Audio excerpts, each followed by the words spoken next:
Hmm?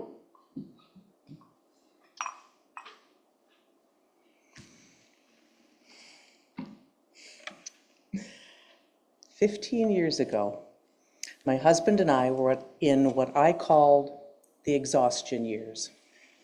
We had worked so hard to add a child to our family, and when we finally realized our dream of parenthood, it was, and is, wonderful. It's also exhausting.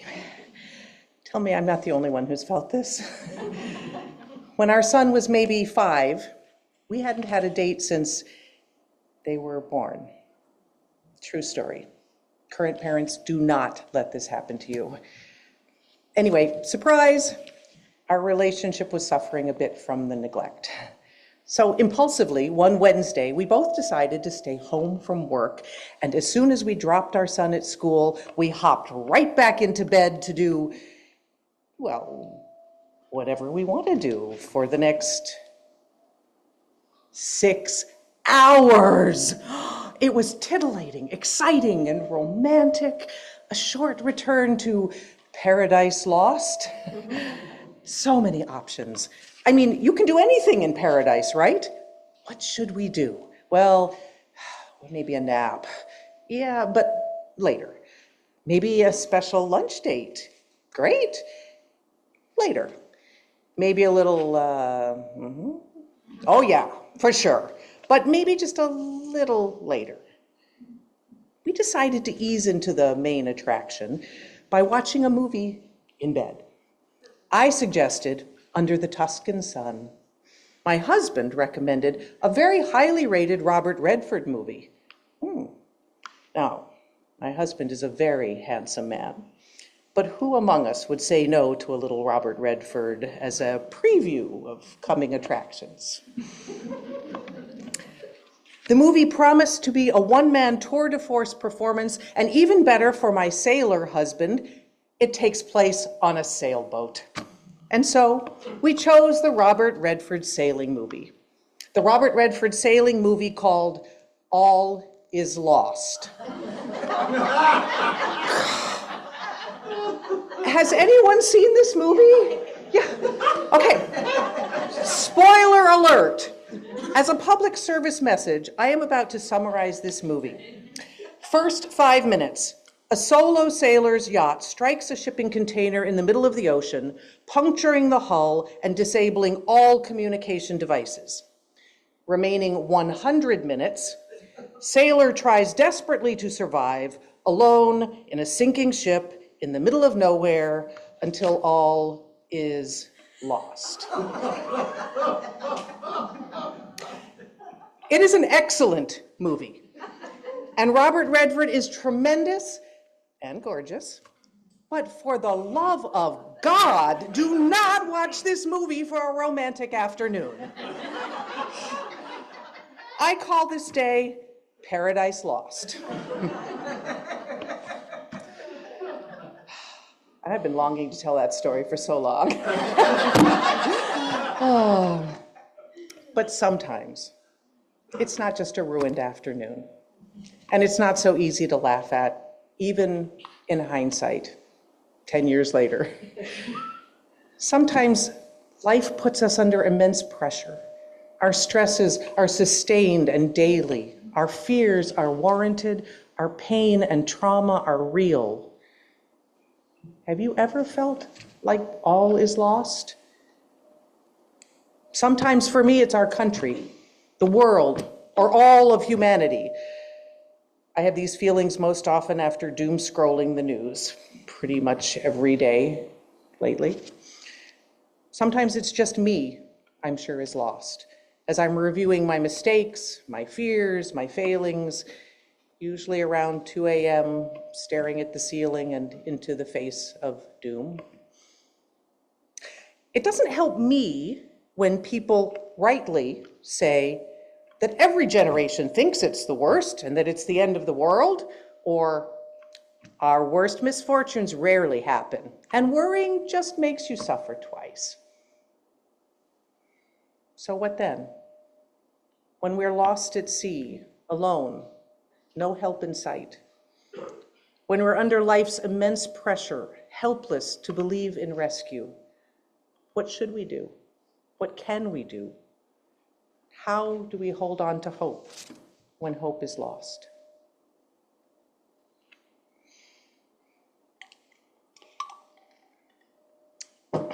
So,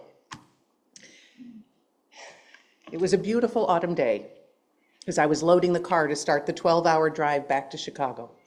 The sun was shining, the birds were singing in the trees. But I knew that in Mom's new garden apartment, she would not be able to hear them, and only able to see them if someone opened the blinds for her. For the past 20 years, Mom had lived in a one-room apartment with huge picture windows, one of which looked out onto a walled garden, complete with a beautiful blossoming tree in the center. The moon visited her each night through her bedroom window. "Good night, moon," my son would always say when he came to visit Nana.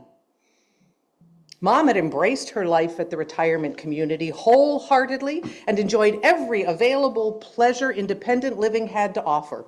Yoga, Zumba, African drumming, bridge, bingo, karaoke, not to mention not ever having to cook again if she didn't want to, or vacuum, or dust, or clean the bathroom. After 30 years of our family home caring for husband and children, she was happy to embrace her new paradise found. But then she hit her head a couple of times. She began showing signs of dementia, and she became less and less able to manage living independently, and then even with assistance. So this was the visit when I had to move her, just one floor down, but a world away, to memory care. She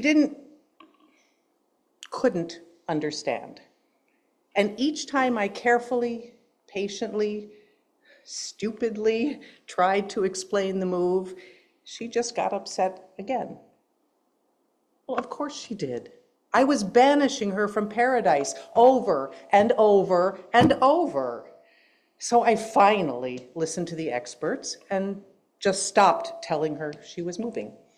I planned, organized, and tagged her stuff, arranged for movers, and asked my brother to take her out to lunch on moving day so she would leave one apartment and come back to another. The second they left, the movers and I leapt into action. Move, leave, trash, storage unit, go! Unbelievably, after less than 2 hours, the move coordinator brought me down to see Mom's new room. I almost cried. Okay, maybe I did cry, and maybe I did hug her. But it was perfect. Mom's beloved floral sofa bed, where I had slept every visit for 20 years, somehow now fit into this postage stamp room. The same smiling pictures of family and friends now adorned the walls, familiar even if she no longer remembered who they were. And her best friend's treasured quilt would be the first thing she saw when she walked through the door. When Mom arrived, her bird-like eyes flicked through the room, filled with confusion and a little panic. But I showed her the quilt, the sofa bed, all of her belongings in her apartment, and I saw the feelings wash out to sea, like her many other now daily waves of confusion and anxiety. Success. I stayed 2 more days, bouncing between clearing out her old apartment, driving to Goodwill, and visiting her through the day. I took her back upstairs to the bistro, played Go Fish in her apartment, and walked with her in the little walled memory garden. She almost seemed to believe, remember, accept that this was her apartment. And besides being exhausted, I was feeling pretty good about how well I'd handled everything. The last night I said goodnight, planning not to see her in the morning, sparing her any more painful goodbyes. And so here I am, back to loading the car with my belongings and the last items to drop at Goodwill on my way out of town. And there it was. Her big, white, plastic, Target laundry basket. no, she doesn't have a laundry basket. I'll just sneak back into her apartment and drop this one off. And so, yes, I did possibly the stupidest thing I have ever done in my life, proving you really don't ever grow out of stupid, do you? I had to pass the dining room on my way to Mom's room. It was set for breakfast, clean and elegant, square tables covered in white linen tablecloths. Just my luck, Mom was at one of them, sitting alone at her table for 4. It was COVID still in memory care, and nobody could sit together. 4 chairs, but only 1 diner allowed at each, destined to be always awaiting friends who had stood them up again. Close to others, but still isolated, islands apart in their individual seas of dementia. I looked away and quickened my pace. But when I returned from her room, there she was still, and this time I couldn't deny her bird eyes saw me, knew me. And there was that same confusion and panic again. Why wasn't I coming over to her? So I did.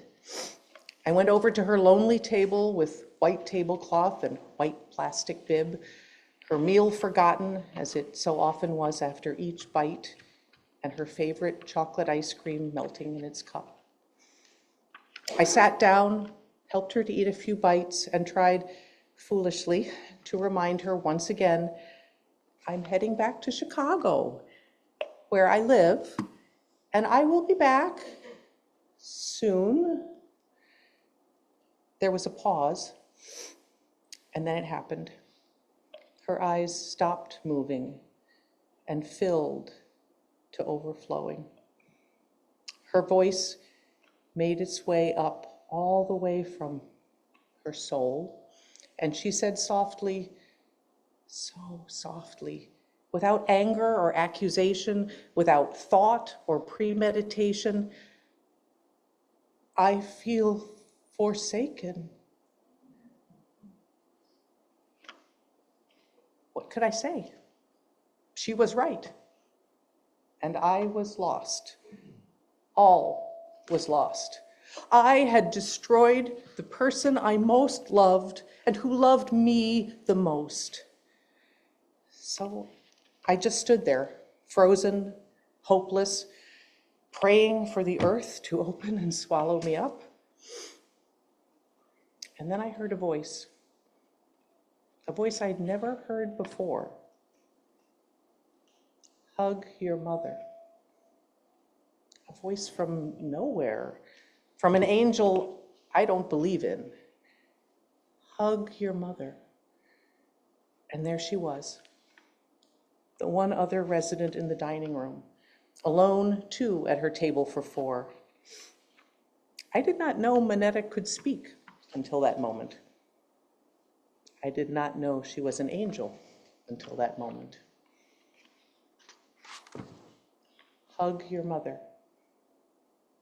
3 words. She never spoke to me again, but she saved me from hell in that moment. So when you hear an angel, listen and believe. And so I did. I hugged my mother. Then I said goodbye, and I cried all the way through Maryland, Pennsylvania, and into Ohio. That's when my cell phone rang. It was the retirement home. Hello? There was a pause, and then, oh, hi, dear. Just calling to say I've had lunch. And guess what?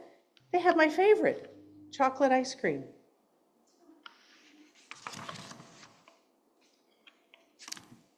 Mom may have lost that forsaken remember balloon 5 minutes after I left. I hope so. But 5 years later, I still hold mine.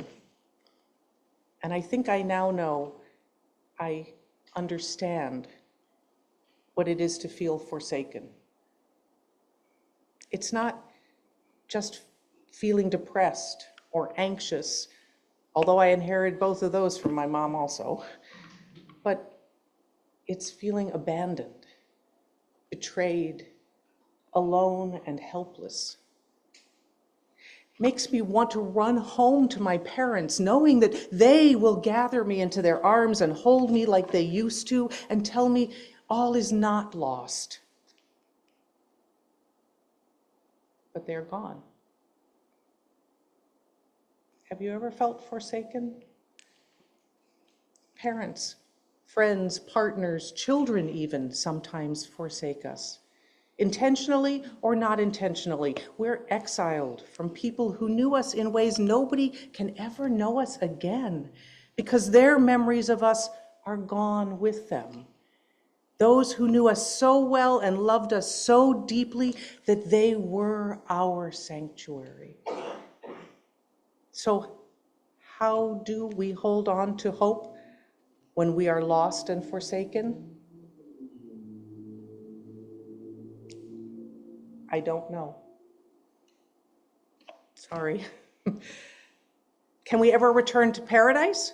Well, maybe. John Milton actually wrote a follow-up poem to Paradise Lost, which he called Paradise Regained. And good for you, it's only 79,810 words. But even Paradise Lost ends with hope, as the Archangel Michael reveals to Adam that humanity will eventually be redeemed, offering the promise of a paradise within. Now, Christians believe that redemption is through Jesus Christ. I look to people, nature, art, and spirituality. So I want to end, hopefully on a hopeful note, with a poem that embodies all of those and that helps me to hold on to hope. A poem about paradise, not paradise lost or paradise found, but a different kind of paradise. I was introduced to this poem by the poet Padraig, who speaks of a poem as an agnostic prayer, and who uses his own poetry as a medium for connecting with spirituality and understanding the human heart rather than reaching for external divinity. Like an agnostic prayer, this poem calms me, reignites my spark of hope, and has lulled me to sleep in some of my darkest nights. I've been trying to memorize it so that I can call on it whenever I want, at will. But I don't want to mess it up, so I'm going to read it right now. It's a simple, elegant, and reverent poem, only 18 lines, reflecting on paradise as an internal refuge of hope and memory that we can sustain and access in the here and now. But this poem is not sentimental. It is also an exploration of resilience, of the struggle to survive and hold on to hope when life puts us under pressure, and in times when systemic issues like racism, classism, corruption, violence, inequity, and injustice cause our stresses to be sustained and daily. Roger Robinson, the poet and self-described cultural activist, describes his writing as a way to process the grief of these times. Art, like prayer, connects us in grief and in struggle and in hope. As Otuma says so beautifully, I think, this poem invites people who have lived under a sustained threat to imagine what has sustained them through living through that threat, and whose voices and their ancestors and their matriarchs have given them ways to hold on to something that keeps them alive, as well as then maintain the focus to know that it isn't your fault, that there is something out to steal. There is a they out to steal what's going on. And from that, then to keep that in your mind too, to be aware that you're in the struggle. I'm finally going through the boxes of stuff shoved in the dark corners of the basement. The boxes of stuff my mom saved from my childhood, full of unexpected reminders of memories forgotten and paradise lost. They mostly make me smile now, feeling like her remember balloons are passing on now to me, to use and to share in times when hope is hard to find. So my advice, for what it's worth, is don't give up. After all, every generation thinks it's the worst, that it's the end of the world. And you know, your worst misfortunes rarely happen. Worrying just makes you suffer twice. Okay, and there is goodness still in the world. And this world needs you and your light added to the flame of hope. But mostly, don't give up, because paradise is not lost. It is still yours. Not when you die, but here and now, inside you. You may find it in a kind word, a warm hug, goodnight moon, or chocolate ice cream. But it's waiting to be remembered. And you can visit anytime you're in need of comfort and a fresh cup of hope.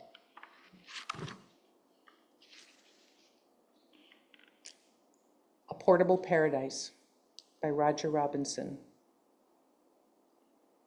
And if I speak of paradise, then I'm speaking of my grandmother, who told me to carry it always on my person, concealed, so no one else would know but me. That way they can't steal it, she'd say. And if life puts you under pressure, trace its ridges in your pocket, smell its piney scent on your handkerchief, hum its anthem under your breath. And if your stresses are sustained and daily, get yourself to an empty room, be it hotel, hostel, or hovel, find a lamp and empty your paradise onto a desk, your white sands, green hills, and fresh fish. Shine the light on it like the fresh hope of morning and keep staring at it till you sleep.